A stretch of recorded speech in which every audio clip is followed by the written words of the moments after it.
Today I've got an incredible Latina poet, Lisa Martinez. We're going to talk about how she has used writing and poetry and authoring books. Facing head-on the emotions beneath the surface as we bridge from an old world of confusion and lack to a beautiful new world of freedom, abundance, and love with straightforward truth and inspired hope is what you'll find on The Charla Anderson Show. Collector and connector of fascinating people. And everyone is fascinating. Here's your host, Charla Anderson.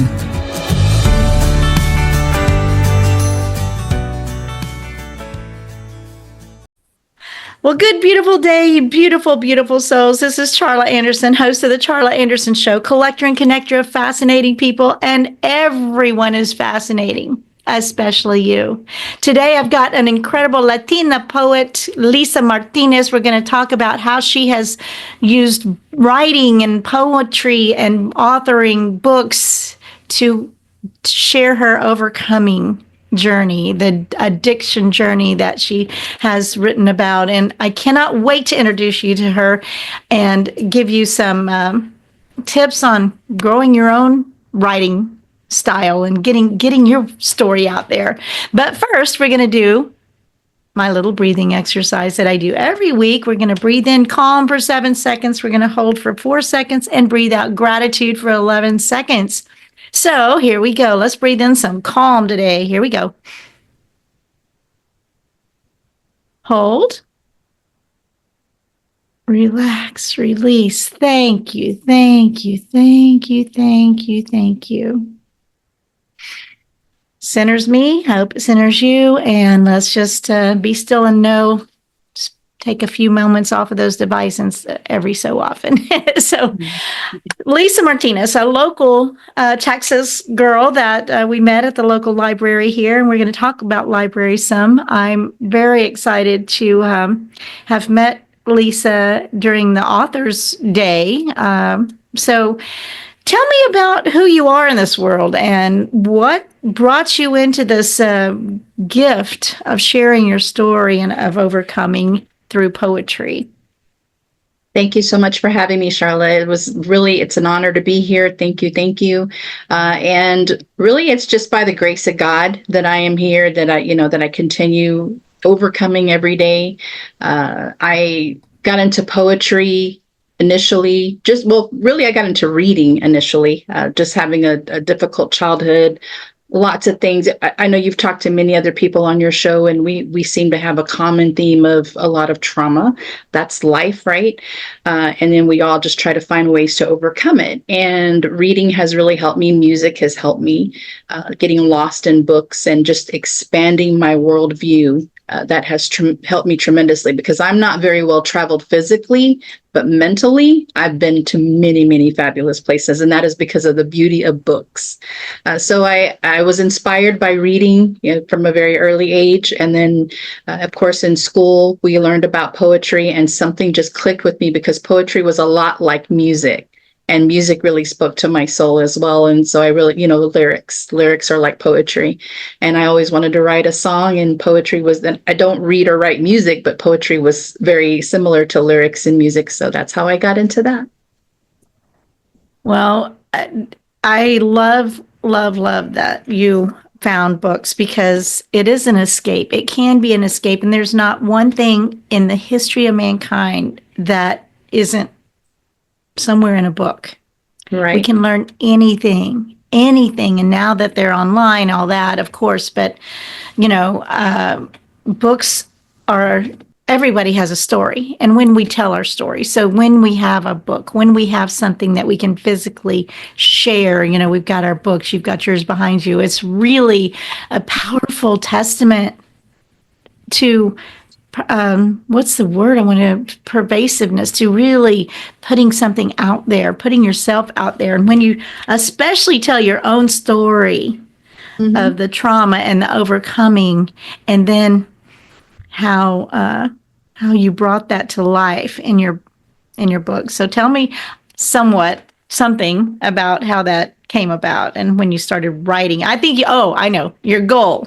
to have a book out by 50, by 50. Yes, that was a goal I established when I was younger. Because I always had a dream that I was going to be a writer, a singer, and a teacher. That was my childhood dream. And so then as I got older, I said, okay, well, 50 seems realistic. I'll have a book published by the time I'm 50. And then my birthday came in May of 2021. I was 50, and I still hadn't published my book. And I said, you know what? I really need to get to doing this. So I discovered self-publishing and had a bunch of poetry that I'd written over the years. So I put that in a collection of books. And that was my first book that I published. It's some of my poetry from over the years, and did that and haven't stopped since. So your first one was a short story from an overcomer, part one, an addiction. I think it's Poetic Expressions. Yeah, Poetic Expressions of an Overcomer. Okay, that was the first one. Okay, Yes, so ma'am. you've got 4 books that I noticed on your Amazon account, Yes. authors page, and speak what that is. What's your authors page? How people find you is amazon.com/ author/Martinez Lisa. If for some reason it has it backwards. Martinez Lisa. Okay. Yeah. Yes. They can find your books that way, and then Yes. Yes, ma'am. And then, of course, if they're local in North Texas, I have some here, or I can ship them myself as well. But yeah, I have 4 books on there. One of them is a motivational journal, so it's not necessarily a book per se, but it's just something that I really, because growing up, I always doodled or just wrote my poetry out in different places. Always wanted a special book that I can just journal or doodle in. I had a diary, of course, when I was younger. So this is something that I wanted to do for a long time. And I was, by the grace of God, finally able to get that together. So we've got the gift of self-publishing, which I believe has just opened up a whole new world, because back in the day when you wanted to get a book published and you had to ship them manuscripts off and get approved Yes.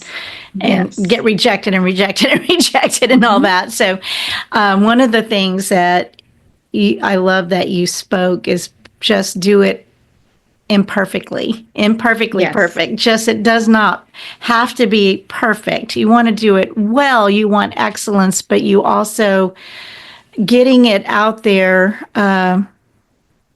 just doing it, right? Right. Yeah. So many people I speak to, they always tell me when they find out that I'm self-published, they always tell me, well, I don't have a degree, or I don't write well, or, I have the story that I want to share, but I don't really know how to do it. So I love speaking to people like that and just telling them, just get it out there, because like you said, we all have a story to tell. I can be in a grocery line and I'll start talking to people, and I love hearing people's stories. Like they'll open up and tell me things. I consider that such a gift from God, because we all do have a unique story to share. We all have experiences that can help us and enrich others' lives if we just take the time to listen. So when people tell me about, their self-doubts, we all have them. We all have self-doubt. And that's why I leave my typos and things. They make me cringe when I go back and look at my books. I'm like, oh no, look at that. I didn't catch that. But I leave them there. I could easily change it, but I leave them there because I want others to see. It's kind of a metaphor for how God loves us. We're all imperfect. We're all flawed, but he loves us, and he redeemed us through his son, Jesus Christ. And sorry if I get a little teary-eyed just thinking about it, but that's what I want to convey in my books. Like, you don't have to be perfect to do this. Don't let others tell you that you're not good enough. You can't do this. You need a degree. You need perfect English. You need what have you. You can do all of this, and you may not get rich from it. I try every day to sell books, and sometimes it's, goes for long periods without any sales, but that's not the point. The point is I have connected with more than one individual who's told me that my stories have helped them. My poems have touched them. And that's what it's about. Beautiful. So yes, getting your story out there imperfectly, and nobody wants to see their typos, but that makes that makes a big sense. Makes sense to do it. And God, this is the deal. We've been fed some big fat lies in our life, and we're not like that. God, as God's got this big judgment finger, but just God is love. And if he is love, he can't be not Yes. love. He loves you no matter what. He loves you from the Yes. gutter. He loves you no matter what you've done. And he loves you regardless. And Hmm. if you don't like where you are, you can change that. You can't change how you got there, but you can change where you're headed in the Yep. You next can learn step. from it and go. Yes. Hmm. And when you don't, when you dwell on what's wrong and what you've done wrong and thinking that you can't be forgiven, no, there's only one example of a perfect person in the whole Bible, the whole world. And then, Yes. God uses imperfect people. I mean, David and all those characters in the Yes. Bible, every single one of them were flawed and Hmm. many majorly flawed. And he Right. used them anyway. And so don't Yes. ever, ever sell yourself short and think that have done something so wrong that or so bad that you can't be forgiven. And it's Perfectly really, said. Mhm. you've got to learn to forgive yourself, so that's Yes. you. And because when you can just relax, relieve, and receive the love and the forgiveness, then your whole life becomes clearer. A lot of people don't love themselves enough to Hmm. receive that love. And so our job and what you're doing in your storytelling is letting people see that nobody's perfect, and we can just learn to forgive each other, forgive ourselves. Yes. Everything starts with gratitude, but when we can start with Yes. gratitude and then forgiveness, forgiving ourselves, thankful, forgiveness, and unconditional love, because just I love as love God it. loves. And Yes. I love the it. harder people are, the more they need it. I say this all the time. The harder people are, the more they need Right. that compassionate love, because when they can't receive it, they can't give it. Yes. Yeah, you're absolutely right. And I think we've all been there, right? We've all been at a point where we couldn't receive it and we couldn't give ourselves the grace that we needed. And that's why I love also when I encourage people, I tell them, God could be using you to reach another individual, because I believe he uses us all in different ways. And by withholding your story, you're blocking the blessing that is for someone else. So that's why I definitely encourage everyone to share whatever they feel that they can. I don't think I have it up here, but there's a quote, and the lady's name, I just saw it. I have it stuck in my calendar, and it was like Linda Pesavanto or Pesavento, something along the lines of, no, there are people that can only hear what they need to hear the way you tell it. That's loose, it's Yes. loosely quoted, but some people will not hear the way I say it. They will hear it Yes. the same message from you and can't hear it Yes. from me. So we've got to Hmm. tell when we can tell these stories of overcoming and just Amen. offering them as a gift to the grace to understand that you're okay no matter who and where you are, and Yes. Yeah. you are Yeah. loved. I believe that wholeheartedly. I love that quote. Thank you for sharing that. I'll try to find it, put it in the notes when we post this thing. But uh, do you care to share what? I mean, you're welcome to read some of your poetry. Do you care to share what your childhood trauma or what you overcame, whatever comes to your heart that you want to offer to this audience? We're just wanting to just love people. My message Yeah. is Yeah. unconditional Absolutely. love. So Yeah, yeah. I believe that part of the storytelling is sharing those details, not to dwell, but to heal and to show. Because and the sad part about it is that this life is full of these types of things. So I was abused as a child numerous times by family members and non-family members, mostly between the ages of maybe around 8 to 12. And then I suppressed that. I blocked it so well that I didn't want to think about it. I forgot about it all until I was 17 and I was almost raped by someone. And then that brought everything rushing back to the forefront of what I had been through as a child. And just other traumas that I've experienced, or just growing up poor, neglected as a child, witnessing physical violence, domestic violence in the home, just a lot of different things. When I tell people my details of my story, they always say, I would have never guessed, Lisa. And that is all by the grace of God. Because we learn to compartmentalize. And I think one of your guests actually spoke on that before, of maybe more than once, maybe more than one guest. But when we experience trauma, we compartmentalize, and it's easy to look at it as though it's happened to someone else. Yeah. So and I view that as a blessing in some regards, because I think I would have made a lot more different life choices had I not been able to do that. So, and then writing about it has become your life, right? I mean, yes. So that's tremendous. Yes. And so, wow. I think sometimes we have guests coming in here, and if you want to ask questions and come on screen, and you're welcome to do that. Or well, I'm thinking, if I recognize the name, that might be my brother, and he's a big supporter of me. And you know what's interesting, Charla, is that one of the things that I notice is that in a family dynamic, siblings can grow up in the same household and experience a completely different childhood.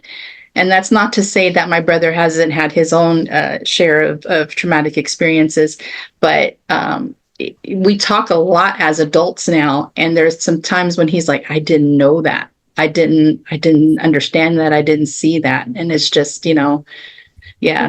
Well, the con men are the perpetrators, the people that, they're very masterful generally at manipulation and, offering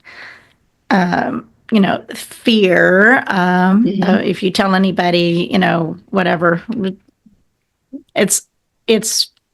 I don't know that anybody gets through childhood without some trauma, right? Most of the time, it is hidden, and it's fear factored in. So grateful that you have support in your family. Yes, as am I. It's I wouldn't have. Yeah, he's another big part of my my ability to move forward and heal, because he's always been like a best friend of mine. And so it's the family dynamic like that. And so there's, I guess there's good and bad in all families. and so what a great blessing. And certainly if you guys, if you want him to come on and say anything, this is your show. We get to to do what works. I'll leave that us. up to him, his comfort. I know he's a little under the weather today, I think. So I'll just, but I appreciate that he's online and supporting. That's awesome. Super. Yeah. But we that's this is the Win-Win Women platform. I'll just say this because it is the only global interactive platform for women. Generally, it's all women hosts that, but we can have male guests, of course, but there's not another interactive platform like this that is as massive as the goal is to reach 3.9 billion women, half the population of women in every nation, in every language, with this type of, I know that the goal is huge and it's massive and beautiful. And we do intend to continue expanding and growing, sharing our stories so that others have access. And then when the interactive people want to come in and have questions and get their questions answered, we can do that and either on or off recording, right? So either way, yes, it's really great. I would like to kind of go back a little bit, and we were talking about compartmentalizing and how we tell stories as though they didn't happen to us. I was just thinking, like, for the people that are listening or who may watch the replay later, this is all part of going back and telling your story, because it is like a healing process. It's part of healing, to, even if you don't share it with anyone, just writing it down and processing is a big part, I think, because as I mentioned before, for a lot of the things that I experienced, I suppressed for a long time and didn't realize how detrimental that was until I actually love someone. One of my other books is about loving someone with an addiction, and I wrote my story based on the outlook from me loving someone. So their addiction put things into perspective for me, realizing all the things that I had hidden or was not dealing with or anything of that nature. So, do you want to talk about that a little bit? Can you share what that means and how that comes out in the book? Yeah, so I just again, there are so many experiences that we all shared that are hard to understand unless you experience them firsthand. And loving someone with an addiction is something very similar, because a lot of people in my life actually told me, just write them off. Just, that's, they're never going to change. It's, it doesn't matter. And that's not something that I felt God led me to do.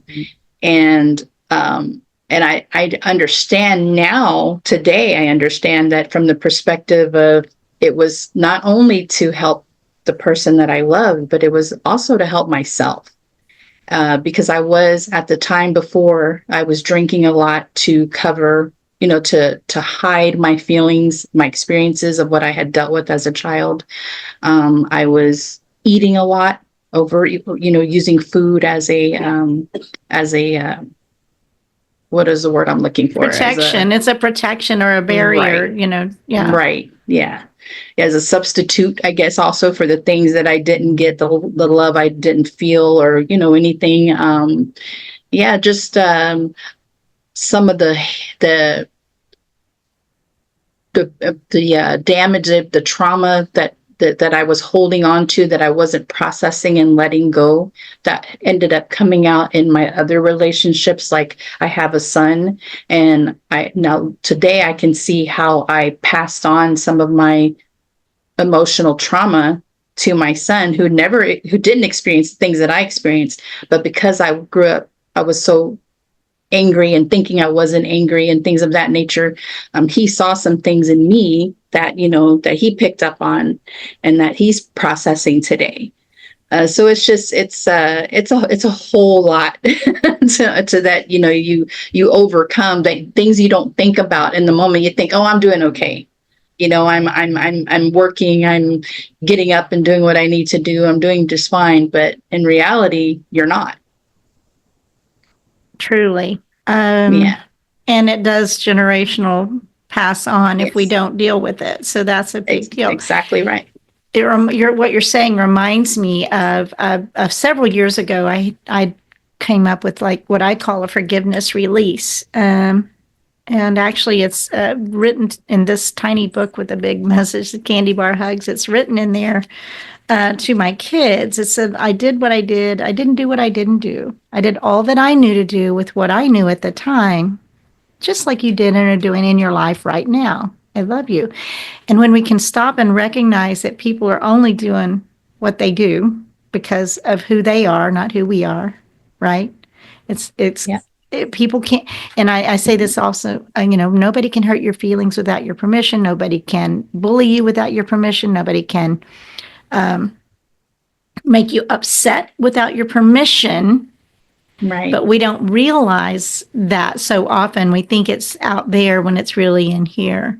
And one of my exercises was really kind of about, everybody is hurt at 5 years old or 7 years old, or some age that we get to a point where I will never, we say to ourselves, we make a declaration to ourselves, I'll never be hurt like that again, or I'll never let them do that to me. I'll never be bullied like that. I'll never be humiliated like that, whatever it is. And we make a declaration to ourselves and don't really remember that we did it. We put it back here in the back of our head. And so the rest of our lives, we're operating out of that blind spot we're not paying attention to, you know, and recognizing that so many of the addictions, things, food, you know, we're putting on layers so that nobody can touch that part of you anymore. So, for instance, you know, does that make sense? And that's really this little 5-year-olds. If you can peel away those layers in your mind, looking at someone that has hurt you or is upset or, you know, is in one of those traumas, you know, you can just look and peel away, and their little 5-year-old sitting there just, you know, their spirit and their soul and their heart is just sitting there without the body, basically. And you can start having compassion for that child that every one of us has inside of us, that tiny child that was traumatized in a way that it's really sad to see, but it's I think it's a very big truth that most of us come up with, that I'm not enough, I'm not good enough, you know, and we start building these barriers of absolutely. one way or the other. Absolutely. And I think also what also happens a lot of times is that we don't realize how by protecting ourselves, we're actually hurting others. Not just hurting ourselves, but also hurting others. So it really does, process is a big word for me. Processing our emotions, processing our experiences, really, excuse me, really does help get a lot of that. Excuse me. Something in the air just all of a sudden tickled my throat. Just getting through the process really helps you get through all of that and whittle down to your inner child and helping your inner child heal. I think that's loving that, loving that little child that has no, you know, that's our inner core, and it's in having empathy and sympathy towards them, right? Absolutely, and just loving them, loving our own little inner child, and starting to forgive and recognize that if we don't like that story, actually we can kind of rewrite our story, right? Have you noticed that? Can you talk about that? Absolutely. I love how, you know, I'm 53 years old now, and I remember being at a point where in time where I used to think, 50s is old. And I really don't feel that old now. So I laugh about that memory. But I just love how with every breath that I still have, I am like a book. I'm like a blank page of a book, and I can start writing a new chapter of myself for God. He is my ultimate author. And, you know, I can live my life. I can learn from the past, be it my own past, be it my loved one's own past, be it yours, anyone that I interact with and that I can learn from. If I have that mindset that I can learn, I can take all of that in, and I can write a new chapter in my story and make it even better. You can make a different ending, right? Certainly. So just, I mean, culturally, I don't think I run across a whole lot of Latina poets, right? You know, right. So culturally, that's a different. You're taking a different path than you may have expected to take, you know, or that you thought or that people, you know, you write poems, you know, that kind of thing. Right. And there's not a bias for me, but it's interesting that we have cultural, you know, preferences. Absolutely. Yeah. One of the things that I love that I have a poem that's called Toot Your Own Horn, Baby. And it's really just about celebrating yourself, because I grew up in a household that was very, women have to be quiet, women have to be subservient, women have to not be too smart, not be too anything. And so I wrote that poem for that very reason, because none of the women in my family celebrated themselves or celebrated me. Anything, I can remember writing poems as a child and presenting them to my mother, and it was like, nothing. So really not supportive, no support. So I had to learn how to support myself and keep my dreams alive. And it's not about being overconfident or cocky or anything like that. There's no problem with celebrating your successes, whatever your success looks like, even if it's just getting out of bed in the morning and putting on a different set of clothes from your pajamas. If that's success for you, then celebrate it. That's your success. It doesn't have to be measured by anyone else. It's measured by you and God. So as long as you're making progress, celebrate those things. And like I said, growing up in the household that I did, always hearing that I shouldn't be these things, I shouldn't do these things. One of the things that I am proud of is I was the first generation female in my family to get my associate's degree, and I got my associate's degree at 51. So it took me a long time to get there, but I did. By the grace of God and the support of my husband, I was able to do that. And I'm just so thankful, so grateful, because I remember growing up in a household, like I said, where you're told you shouldn't be too smart. You shouldn't read all those books. I mean, I heard that constantly. I shouldn't read all those books. It's not good for me. Yeah, don't get a step out of your lane here, and Yes. I don't know if you listen to what's her name? My Latina boss, my other show recently. Yes, I did listen to that. Oh my gosh, this girl, when she, the trauma that she experienced was almost beyond comprehension. 52 brothers and sisters. And she's the only one that is broken out of the hood.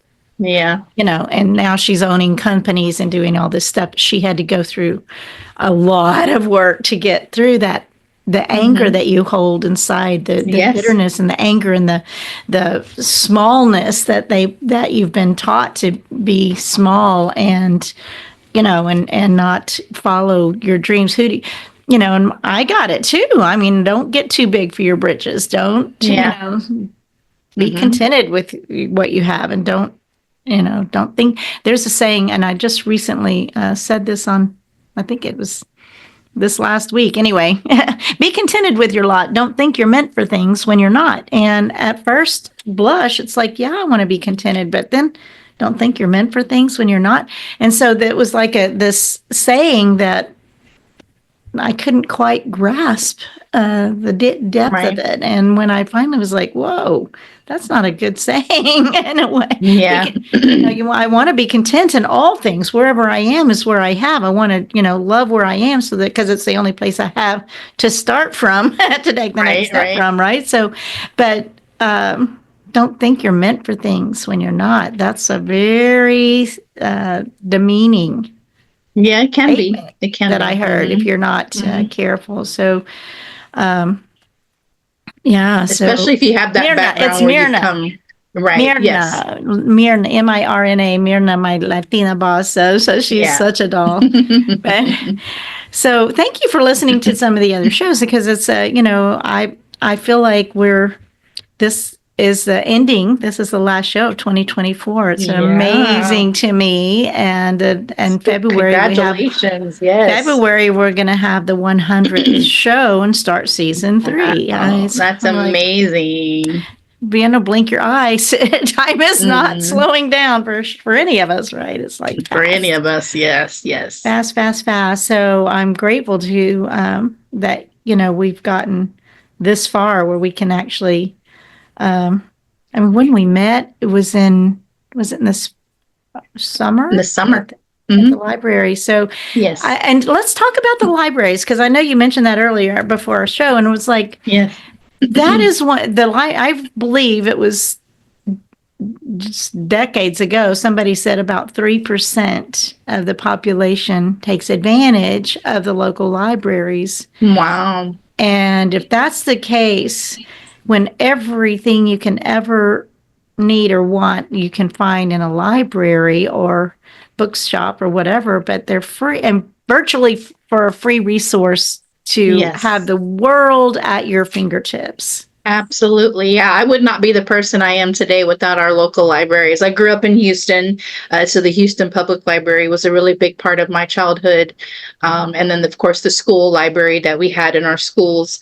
But just having that free access to books really opened up a whole new world for me. And that's how I knew I wanted my life to be different. That's how I knew to dream of a different life than what I was living or experiencing as a child, was through books. And I again, I wouldn't have had that without public libraries. And so now you're really engaged in. I live in North Richland. We both live in North Richland Hills, Texas, which Yes. is right in the mid cities between DFW on the Fort Worth side of DFW Airport. Yes. And the North, our library locally is very, very good and has a lot of programs and such. Wonderful, wonderful people, and they do so much for they're really trying to increase their support of local artists. So when you and I met, it was at a local author day that they had, and they had a big selection process. And I was really nervous because I was thinking, oh, I'm probably not going to get picked, but I so wanted to be picked, and I was so happy when they picked me to be a part of the panel. It was amazing to me. So I've been publishing these books and doing my stuff, but I haven't engaged. I haven't really gotten out there. I haven't done a lot of promotion, and I think that needs to change. So I'm like, yeah, I want to participate. So now we're going to kind of tag team a little bit and find out when some of these shows and things are that we Absolutely. This area out here, they have been very kind and generous to authors and poets like me. Watauga, Haltom City, Hearst, they've all had their own versions of author days as well. And so it's been really phenomenal to see the support, not just from the library itself, but from the community for local authors and poets like me.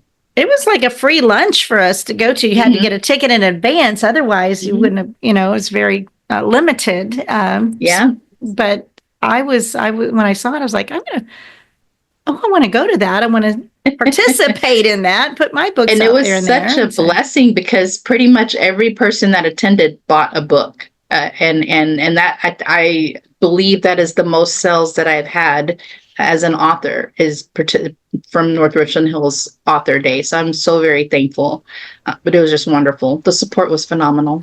So the message is find your local library, get involved, find your absolutely. And when we're buying books on time, all the time. These days, it's easy just to get on and do a Kindle or whatever. But I like the feel of the books. Me too. I want to turn Nothing pages beats myself. The smell and the feel of a hardcover book.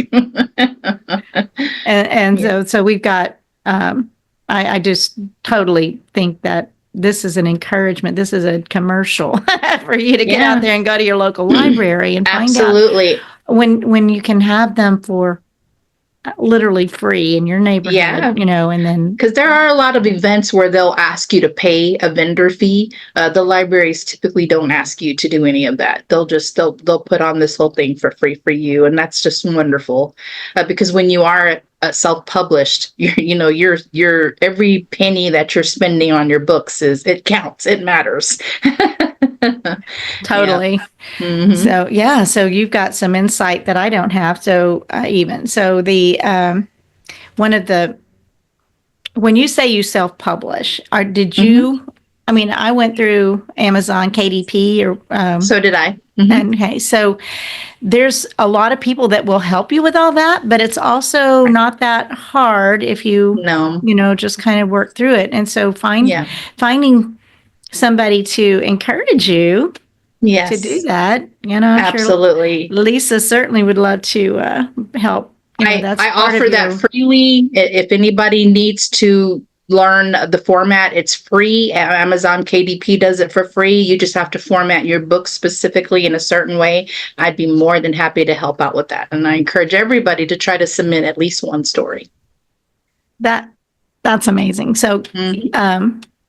so yeah, but it's, out here when you haven't done it, it's like, where do you start? It's overwhelming. How there's no way. I don't know how. And even though you may have your story. So I'm a Zig Ziglar legacy certified trainer, and Zig Ziglar, who is one of the top motivational speakers ever to walk this earth, and he died in 2012, but I got to know him and I know his family. It's great people. But every time I saw him, and every time I saw him with anybody else, he would go, "Have you written your book yet? Have you written your book yet? Have you written your book yet?" So it was like, many years later, I finally did. But it was, that was a part of my culture back then. It's like, me write a book, why me, so I was just a flight attendant. Remember, man, I said that a lot. I was a 34-year award-winning flight attendant, but I would just say, oh, I was just a flight attendant. And then, then somebody said, what do you quit saying that? And I was like, yeah, exactly. Well, because I was an award-winning flight attendant and could raising 3+3 kids, right? Doing working max hours, commuting, and man, I can do anything, right? Yes, so it's a perspective change. So often we it's just what we do. It doesn't feel like very much. It's just I've published some books, so it doesn't feel like it's a big deal. It's just what I did. Yeah. But you talked about celebrating those things a little bit earlier, which I think we tend to, well, it's just what I did. It's not a big deal. But to other people, it's an encouragement. Might just be the motivation they need to take that next step. Absolutely. I carried the Olympic torch for Delta Airlines for the Salt Lake City Olympics. I have it. For a long time, it was not displayed, and now it's downstairs, on the wall. I was like, and one of something I read many, many times, Sarah Van Brethnack, Simple Abundance. It's a daily book that I've read multiple times over the years. That she was like that, she had all these accomplishments, had all this stuff going on, and you would walk in her house or her office and nobody knew, there was no evidence. And so she finally decided, and that's where you come back to toot your own horn, right? That poem, right? I think that's a really a great one. Do you have any desire to read one of your poems or speak it? And by the way, you've got some shorts on YouTube of some of your poems, and most of your poems are kind of short. At least the ones I've seen are fairly short, but they're impactful. Woo. Thank you. Yes. Yeah. So, do you want to read one here? I can pull one up. Sure. I as I mentioned before, the library one is a work in progress, so it's not finished, but I don't mind sharing it, what I have written so far, if that's okay with you. Sure. Because you said you were going to write an ode. This was before the show, so you mentioned it called the Ode to the Library. Ode to Public Library, yes. I'd love to hear it. Two people sat in conversation, sharing thoughts on the current city finances. Both seemed strong with their observations, remaining steadfast in their stances. The library is a taker, one stated. The library is a giver, the other countered. On and on the two debated, determined to be unmoved in this encounter. I happened upon the two as their talk quickly grew heated, pondering what I could do to make neither feel defeated. Respectfully, I sat and listened, contemplating what each had to say. Soon my eyes began to glisten. I can get emotional that way. Recalling what the library took and gave to me, I didn't want to be contrary, but wanted them both to see. I whispered, "You're both right." Neither stopped their banter. I repeated louder, "You're both right," surprising the two ranters. You're both correct when you state the library is a giver and a taker. If you'll allow me to share my tale, maybe you'll agree thereafter. When I was little, the library took from me all the things I didn't want. and helped me turn the bad times into something more gallant. The library took my little mind and gave me adventures galore I wouldn't have been able to get if not for their books to explore. And that's where I'm at with that one. It just gives me chills and literally tears to my eyes because it's the truth. Mm-hmm. That's Yeah, powerful. I'm just so grateful to libraries. Even to this day. I go to the library every week, like at least once a week. Oh, and you know, you can't beat the price. I mean, it's Yeah. like how else? It's the world of wisdom right there at your fingertips, Absolutely. and much more and fun. I mean, when I was taking my granddaughter and they would have the story time and the reading time and the play time and the and the interactive time in that back corner of our library that has such a huge area of just build, where the kids can play and sit and read and all that. And I'm talking about babies, even little bitty ones, and having the story time. That was a beautiful experience when I started really doing that with her. And she's 3 now, but and we don't get to go as often because she doesn't live here. Yeah. But anyway. Well, time goes really fast here, Lisa. I'm grateful for your participation. I'm grateful that you chose to come on and be my guest, and that it has worked out. So thankful for your patience too. I know we tried a couple of times and weren't able to connect. Well, we can only do what we can do, and I believe that we, timing is perfect. I don't have to have a lot of angst around anything. I believe that everything is always I say this often. Everything's always working out for me, and even when it doesn't feel like it, it is. Right, because it is. Right, because it's the only place I have. Right. So when you stop realizing that you shoulda, coulda, woulda, or wish you would have, and you can't change that. So exactly. But where you are right now is you can change. You can change the next step and to make it. Ma'am. Every word matters. Every word matters. So in all these books, every word matters. And that means every word in that library, every word in your heart, every word that comes out of your mouth matters. Speak what you want, not what you don't want. Very it's a lot well of my said. big message, right? So, and if you listen to me much, you hear me say it all the time. So, so I want to, once again, would you really get clear on how people can find you and I don't think you have a website right now, but we'll work on that. But you presence, but you have, go ahead and speak your author's page and your Facebook, how they can find you.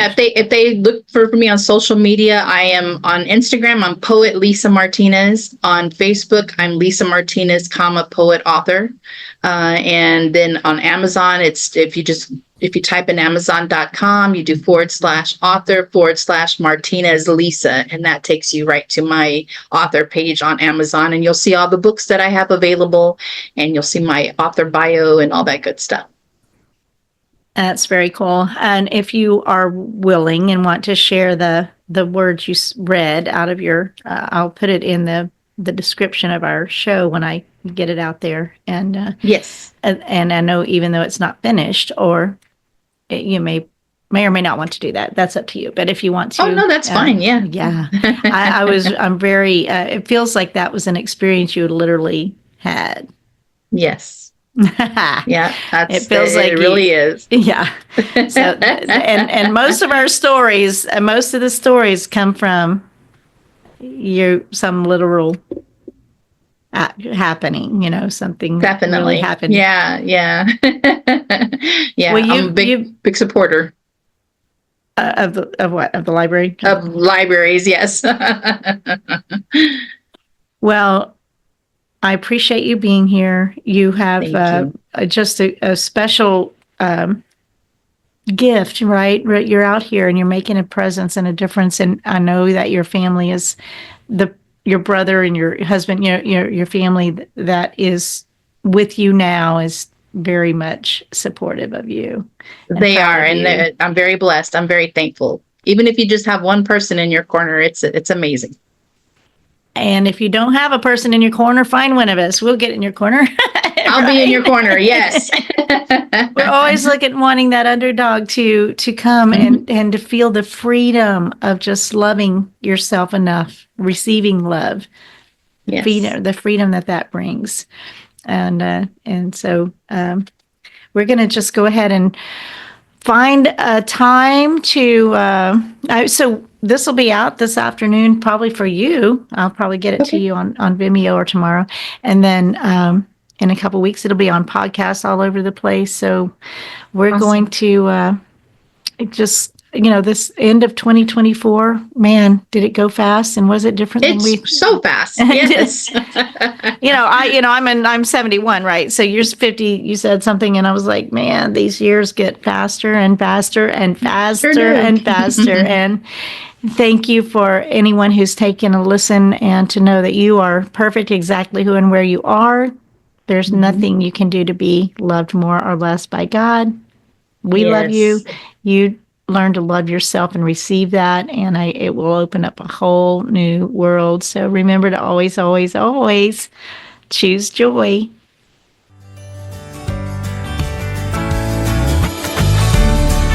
Parting is such sweet sorrow. The Charla Anderson Show, encouraging you to stand strong and courageous with bold faith, no fear, immense hope, kindness, and love, especially towards yourself. Visit charlaanderson.com for replays, blogs, and more on her ever-expanding website, as well as watch her live TV show on winwinwomen.tv, Roku, Apple TV, and Amazon Fire. And so that we can continue learning together and growing this community of beautiful souls, we invite you to share the Charla Anderson Show with your circle of friends. Until we meet again next week, remember always, choose joy.